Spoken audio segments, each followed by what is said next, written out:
fold this over another time. Like that. Take the fabric and pull it up on it so that it'll stay together.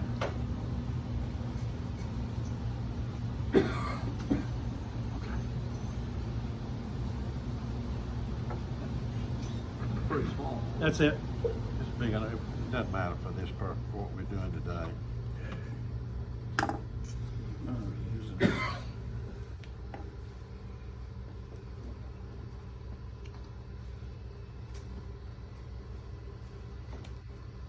I'm gonna get rid of some of this. Given that this is relatively small, cut this down some. And that's what you end up with. Let me get mine. I'm sure you can get it on eBay. The wax dental floss works good too. That would do. Yeah, that would work good too. So that's like a half-pound cut of shellac on that, Marion? That's lighter than half. Lighter than half, Yeah. okay. One of the big keys to it is don't put too much shellac in it. It needs to have mostly alcohol in it. If you have if you have too much shellac in it, it's going to get sticky quickly. It honestly shouldn't really get sticky until right at the end. Am I wrong? No, that's, I don't want it sticky. Yeah, it doesn't really get sticky. It just gradually dries up. If it gets sticky, you want just enough shellac in there to stick the pumice into the pores and dissolve the pumice. It's going to dissolve it, and it's going to also abrade the wood some and give you some sawdust that's actually going in there. But if you've got too much shellac in there, it's going to, when you start rubbing it around, it's going to get sticky, and it's going to be hard to work with, and you're not going to like it. And it's not going to rub all that white out that's in the pumice. The alcohol makes that stuff go down in the pore, so you want it real thin. Very thin. So if you make it too sticky, you can add a little alcohol to it and kind of thin it out and break it. Pour alcohol into Deal this. with, I've seen people Where'd my with little like thing a go? small drop of like oil. I put a lot of alcohol. We don't in put it. oil in French it. polish thing, or, Do you- I've seen it with a lot of different people. You won't need it, because this stuff is, I don't know, this is probably a 1 pound cut that I had in here on the blonde. And I put just maybe that much of it in the bottle and fill the rest of it with alcohol. Right. There's just not much shellac in there. Right. If you got too much shellac, it's not gonna work good. It's gonna get sticky and you're gonna get aggravated with it. The pumice is gonna stay white. You're gonna have white spots. How much shellac is in these bottles you're handing out here? What's that cut? About a half-pound cut. Half pound, thank you. And you may wanna go even less than that. That's my color. That's the urine color. That's the urine color. That's the urine color. That's See, I what have the we same want. thing in Don't be mind. shellac. They're both the same. And that's the vitamin pill color. See, Yeah. Yeah, that's when you get too many That's vitamins. that's probably a 1 pound cut. and this, the pumice, you can do like this, like I showed you the last time. Make a little pounce bag. I really don't do that very often. I just kind of Yeah, I do the same thing. shake a little on here. Don't use Zinzer, bullseye, shellac. Buy the flakes. Mix it with the flakes. Sometimes it'll take a day or two for it to fully dissolve. And here's, this is the place where you get that. You put those flakes in a coffee grinder and pulverize them as much as you can. I dissolve 1.5 pounds of shellac here in about 3 hours. What's the coffee taste like? Smooth. It's like shellac. What he's doing here is he's sprinkling shellac in there, pumice in there. And he's rubbing it in mostly cross grain, but in a circular pattern. Now that could be rotten Circular stone too, pattern right? is, I'm going across, and then it's an oval across the grain. Yeah. Because if you go with the grain, you pull it out. You're going across the grain, you'll drive it down in there. Now, and Get a bigger just for the purpose of this class, you know, we're sanding this stuff, but how much effort do you put in making sure that all your sanding dust is out of these pores? Don't don't worry even worry about about it a bit. Because you can fix it to It's make gonna some help more. fill it. Okay, You're gonna be making more dust, but it's gonna be wet. okay. And when you get done with this is gonna be the slickest piece of wood you've ever picked up. Okay. It's gonna amaze you what you'll start off with to finish. That's what makes the finish so good. If you look at this, As smooth as this is good, right? Yeah, smooth as my head. you can see Smooth as a baby's the butt. stuff in the pores. Yeah. See it? You see the You have stuff in the pores? Yeah, you can see. You're not gonna see that when he rubs it in with the diluted There's shellac. still air down in some of those pores too. So this stuff's gonna settle. So now what you got in the pad is this highly diluted shellac? Yeah, and this is, I'm putting a fair amount of pressure on this. You want to push it in. So you're going circular just like before. Circle how you're playing. You gotta keep an eye on it because you don't want the stuff on the surface, so you keep at it until it's down in there. And I can still see it on the edge of the surface, right up in here. It's a little You slurry. see the wood? Yeah. Yeah. So I'm gonna put a little more alcohol on here. So in that case, it's better to use alcohol than more shellac to keep it wet, right? Yeah, you know, Just to keep that. the only thing the alcohol, the shellac's doing is just binding it. Okay. So it doesn't take much just to make it stick together.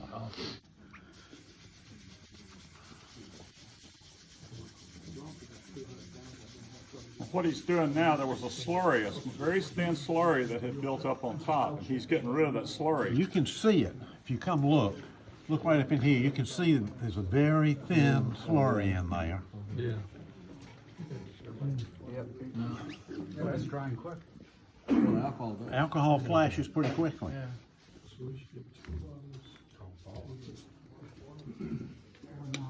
You just put not much more than a drop on. Doesn't take much, You just put more shellac on it? just a tiny bit. I just wanted a little bit more moisture in there. Oh, you're right. Yeah. If he didn't rub that slurry out, it's gonna cause you problems later on when you try to stain it or you try to finish it. You're gonna be able to see the slurry, the places, especially lines where you started and stopped. It's important to try to get as much of that out as you possibly can.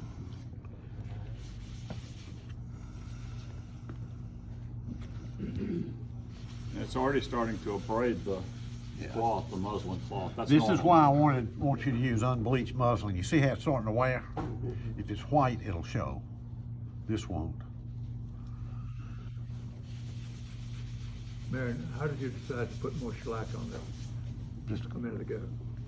you just kind of get a feel for it after a while, but it's when there's not quite as much fluid on the slurry, and it's kind of sitting still. Then I'll add a little bit, so I'll be dispensing a little bit as I go. See the slurry lines? Can you see it? You're gonna take those off with some sandpaper. See it? Yeah.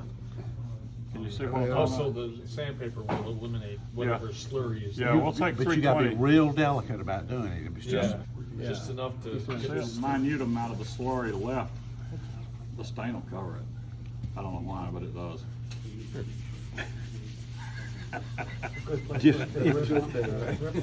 But if you got more than a minute amount, you'll see it. You'll see the lines. Yeah, you'll actually see that. You don't want to see that. and you can also, it'll leave little clumps sometime, and you have to just touch it with a little sandpaper, it'll shake it loose. The sandpaper I'm talking about is this stuff here. This stuff's just awesome to use. Use this it's just foam back stuff. You still use it with a backer? I do usually. I usually take one of these backers, and the one that's got the chamfered edge, I just put it on the back side of that and just 320. Once we get to this point, I use 320, and then right before I stain, I use 320. Now, that's not the stuff where you talk about using high flex. No, but what the high flex, if he had a molded edge on this, Oh, that's right, the mold. the molded edge, I would use a little piece of high flex on Okay, it, that's just to for scuff it. general, okay. Yeah. You don't want to use this stuff on molded edges or carvings or things of that nature. Okay, it'll The take high it. flex, take a light touch with the high flex too. You doesn't take much of the high flex. Most of it you're going to do with this stuff. This stuff's a lot cheaper. It wasn't 100%, but it was a high percentage of everybody using too much pumice. So you've got slurries on the surface that you can't get rid of because there's nowhere for it to go. Myron, couldn't you, if you think you didn't put enough? You can always go back when you do it? again. You can always, if you didn't put enough, you can just take a tiny bit on Put there it on there and again, just keep rubbing it in. do the if you same don't thing, think it's full. it'll be Fill it. fine. But too much makes for more work. Yeah. It's the old, better two thin coats than one thick one, Right. the same thing here. I got you. The second thing that I observed was that people on the whole were not using enough liquid. And that's why there was a high incidence of white spots all over it, because the liquids are what make the pumice turn clear and disappear. So I like to see some of the fluid showing up as I'm doing my rubbing it, so that you can see that it's literally wet. And a lot of people you couldn't see it. I mean, you're not looking for a fire hose, but a visible amount of wetness to the surface.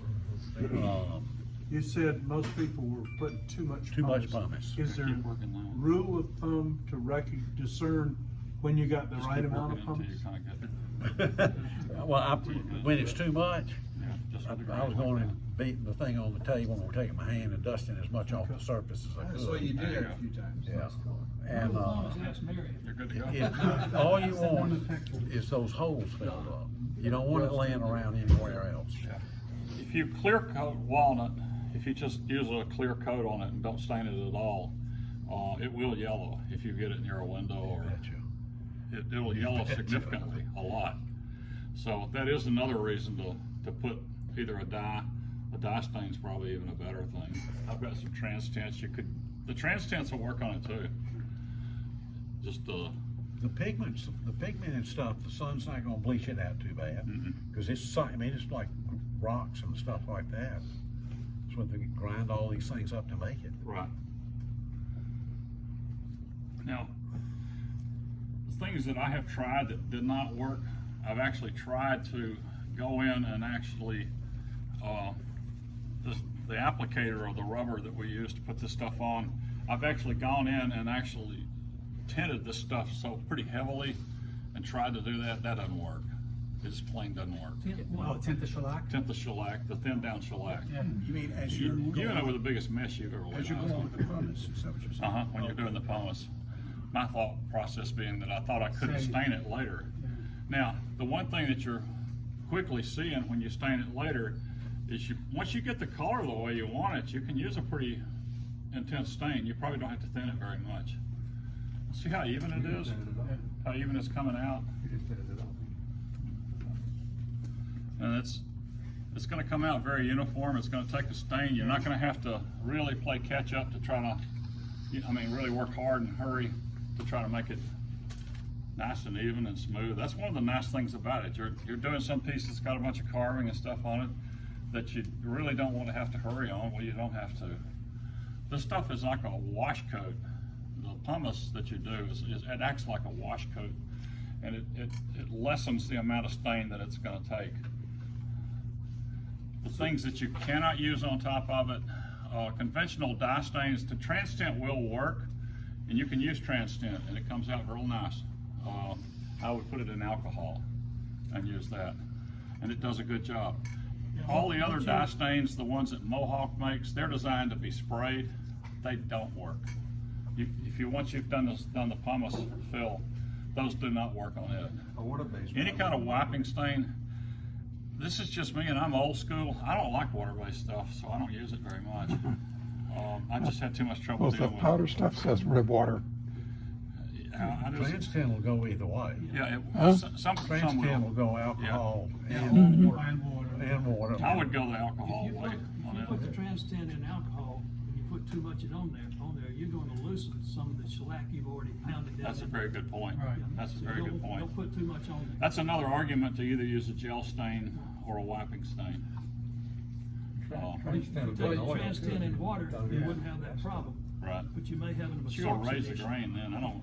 Once you get to the point where you are now, I don't even want to think about raising the That grade. it's sealed up pretty tight now. Yeah, I know, but it'll get in there. But if you wipe the trans tint, I mean, and then put a wash coat of shellac back on top of it, you can use your gel Let me see stain and that get piece. whatever tone you want. I mean, that's slick as glass. That is good, yeah. That's, This, I mean, it's ready to put something on. yeah. Like what, You would shellac? want on the stains, you want to let them sit overnight, okay? You can do everything in the same sequence that we've done it here. But when you put the stain on and wipe it off, let it sit overnight before you put a coat on it. Yeah.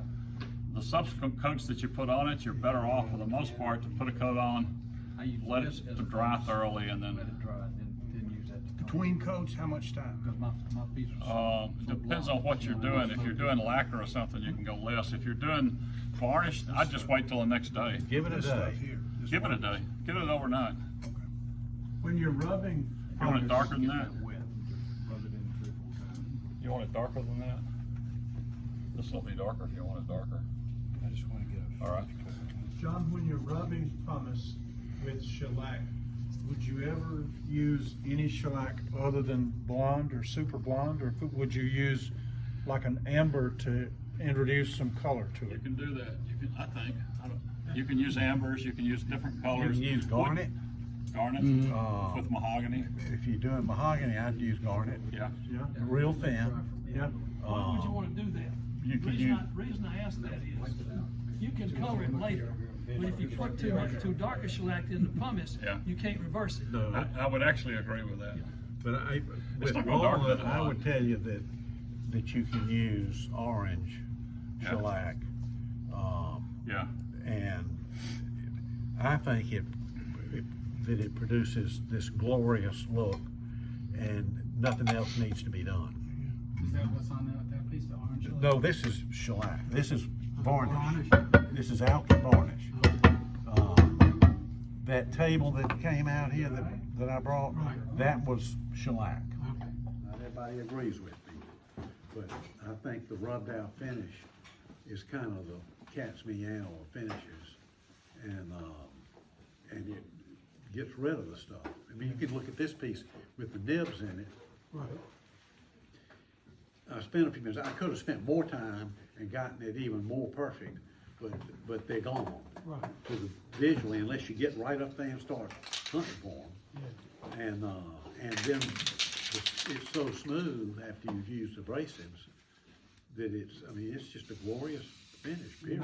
With the steel wool, you're not going heavy, you're going, I cut the surface till it's dull, and I work it hard. okay. And a lot of times I'll use some cork pad like this, or I'll use a felt block, or I'll use sometimes just a piece of wood. You gotta be real careful if you're using a piece of wood, because it's real easy to marr with it. Right. You might even wanna chamfer the edge of it, just so you don't have a sharp edge over it. Do it and bear down, that's what I do. And then you come back and put some wax on it. So, okay. A good high-grade wax. Okay. And it ends up like that Yeah. far side of that piece. Can you use rotten stone as well as pumice? You know, it's right there. You use rotten stone after pumice. After. Use the pumice first, it's more abrasive, then take the rotten stone to it, and The rotten stone's finer, it's finer than face powder.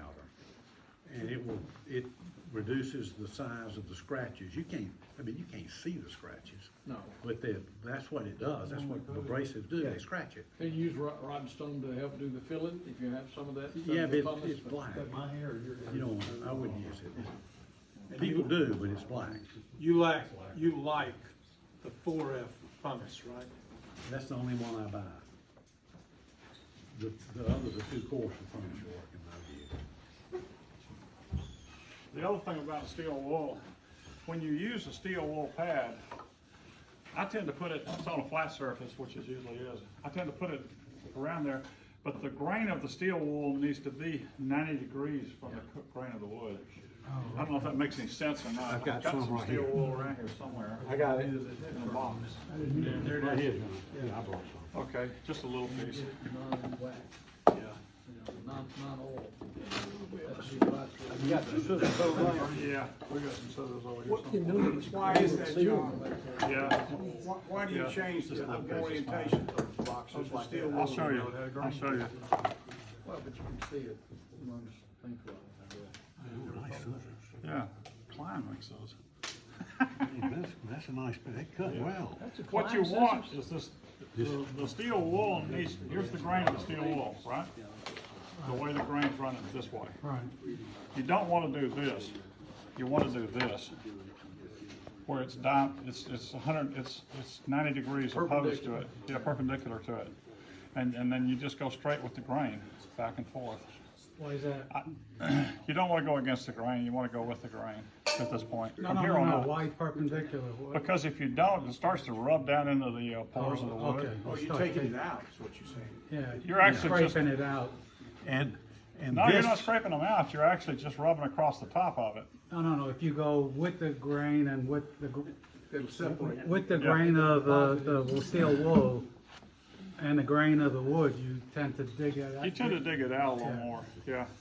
that's the steel wool you want. Liberon. 4-aught Lebron. The stuff you've made here in this country, this is the only steel wool made anywhere that doesn't use oil in the manufacturing process. So you got a clean surface when you use it. Secondly, the 4-aught Lebron, Libberon. We would pay $20 for steel wool. This is much finer than the domestic stuff at 4-aught. Yeah, that's as fine as 5-aught. It's great stuff. Where'd you get these? They're Klein, I see. Home Depot had them and they put them on sale and my brother bought them. They clearanced them. They clearanced them for $5 a pair. Those people are brain dead. Just, We've got about 15 pairs of them between my wife and everybody. She uses them for sewing, but I like them so well, I've got a couple of pairs. You're pushing it a little bit here. I would normally probably wait on this, but you can see how smooth it's starting to get. Pass that around a little bit. The next coat, that thing's gonna be just like glass.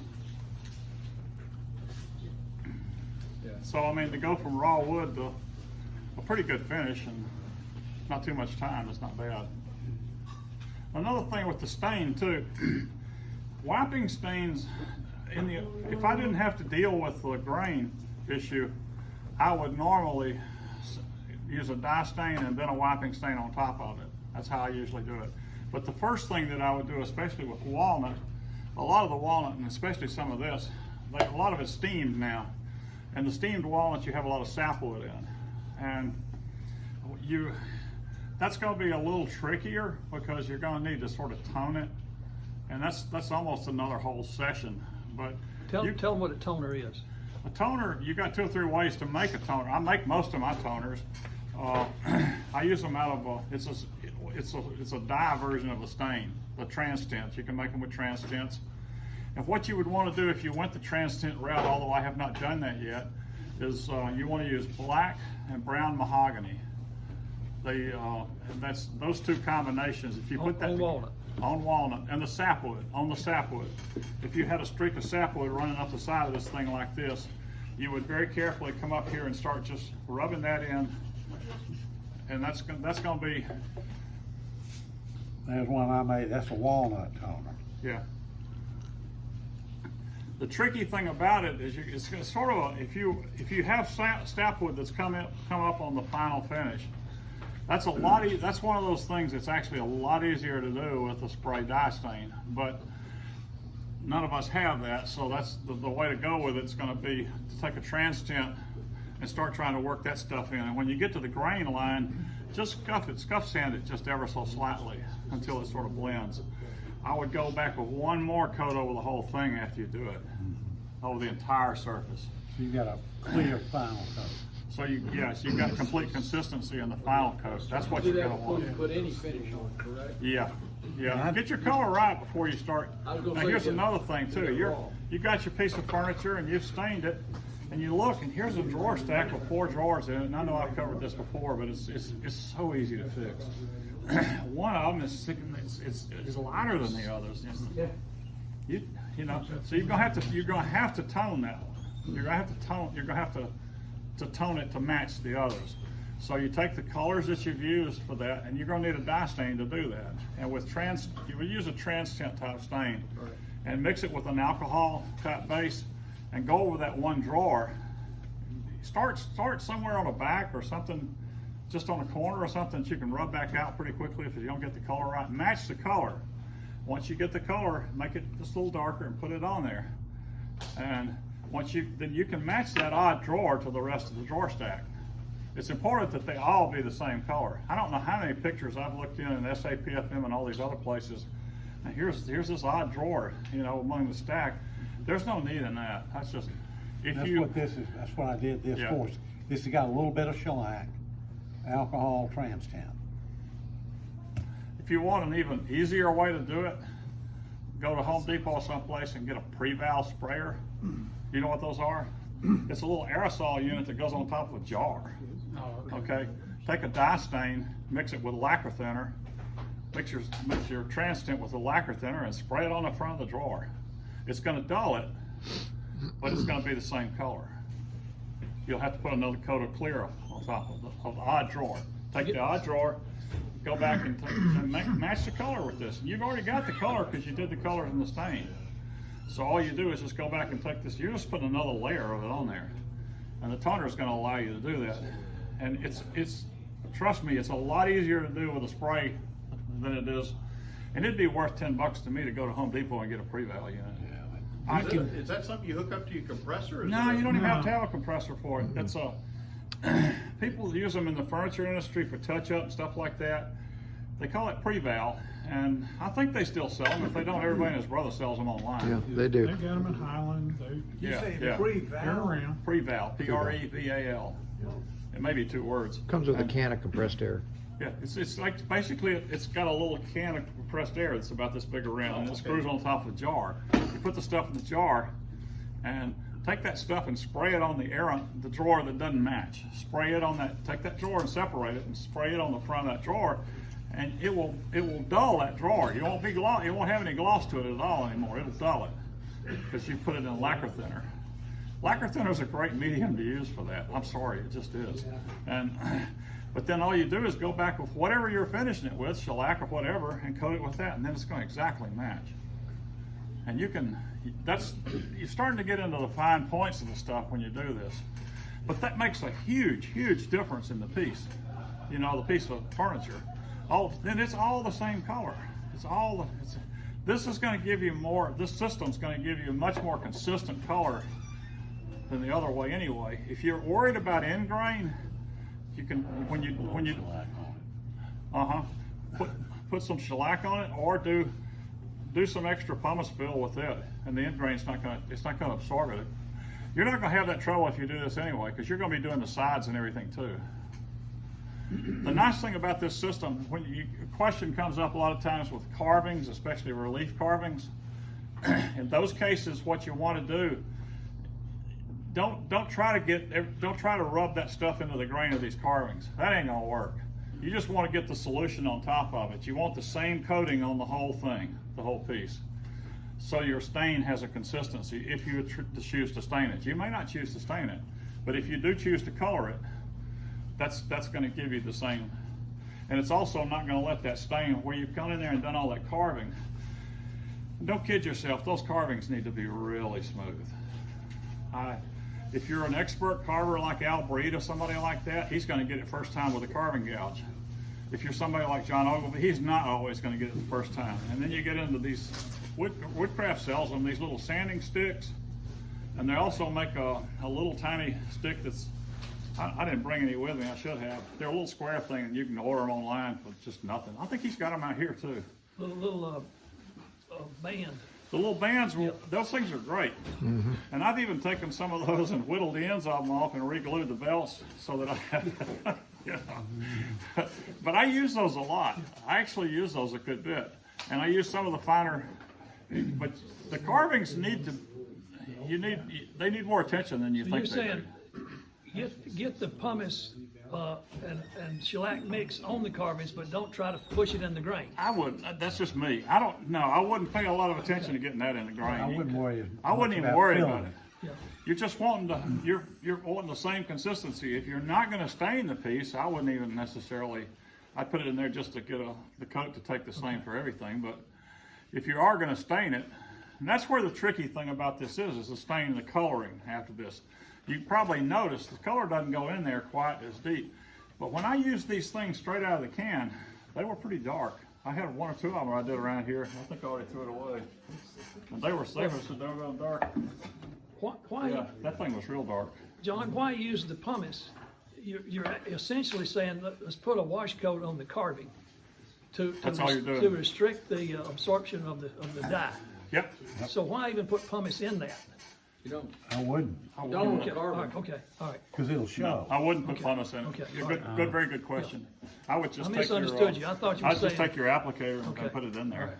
And If you try to tone a bad drawer or something using this approach, all you do is you make up one of these for applying that. It's very thin, and you just, same approach that John's doing, you just go across the drawer and you go slow. So first time you pass over it, you're probably not even gonna notice it. Right. Next time over, you'll start seeing it. Next time you'll be getting closer. And you go slow and easy, but it's all the same color that you've already used.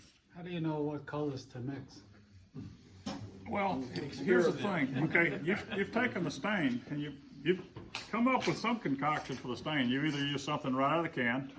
If you have, especially Transtent, if you can match that with a Transtent, or it's hard to get this stuff to keep taking once you've gotten If you it. had the sapwood, wouldn't you want to match that before you did the stain? Yeah, you would. You would want to do that So first. that's how do you tone the sapwood to the You know what, I adjoining color personally wood? would take a pre-val and do it with a pre-val. Yeah, but I really how do you would. know which colors to pick? Where do you start? Black, brown, mahogany? Right. You take black and brown mahogany and mix the two of them together. That's for walnut.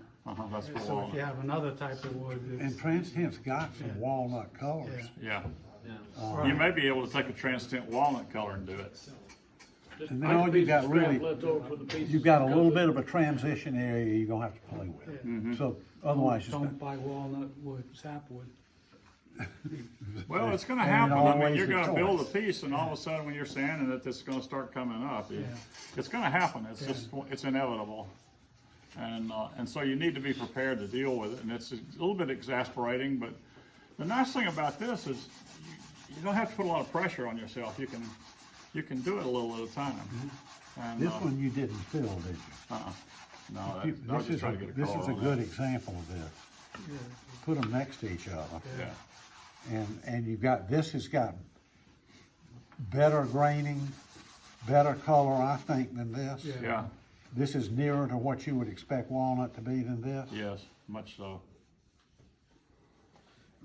This one's filled, it's a great processor, it gives you a lot of control. See, look at how much that thing has absorbed. You've got some tight grain right here too. It's got the same, you've got that same end grain right here. You've got long grain here and end grain here. And this is taking it beautifully. It's almost consistent all the way through. That's one of the it may be a little more exasperating for you to touch up colors and things of that nature, but you've got a better chance at it. And then if you just put the stuff on bare wood, that's what you're gonna end up with. You can't even see the grain anymore.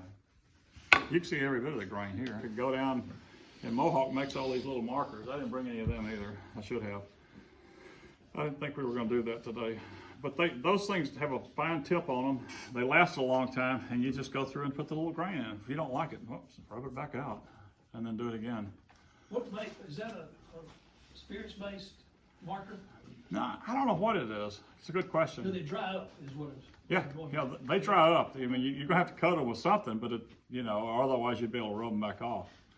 I mean, It's not like glazing Pencil- compound. It's permanent. the pencil itself, or the pen. It's not a pencil. It's actually a pen. It's more like a sharp. It's like a fine tip Sharpie marker. Does it dry up? Eventually, it would. you know, while you're on that same subject, when I used to do a lot of furniture touch-up, I didn't like buying those $5 markers. You can buy the nibs and the cans and fill those things yourself if you want to. I mean, I used to do that too.